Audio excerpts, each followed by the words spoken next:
Hi everyone. In this tutorial, we will show you how to install a Google Chrome call tracker on a Wix website. Setting up call tracking helps us monitor phone leads and measure how effective our marketing campaigns are. Let's get started.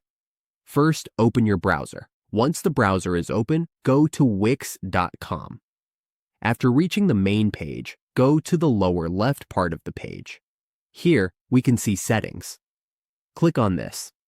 In the lower left settings, scroll down to the bottom where you will find marketing integrations. Here, we will connect Google Tag Manager. Google Tag Manager gives us flexibility with data tracking, including calls, text messages, and emails. We just need to connect this. If you are a premium user, you can set this up on your Wix site. Install it. If you're not a premium user, you will only see this option. It is simple. Just add Google Tag Manager, and it will automatically be added to your Wix account. Once everything is connected, we can track incoming calls and improve our marketing performance.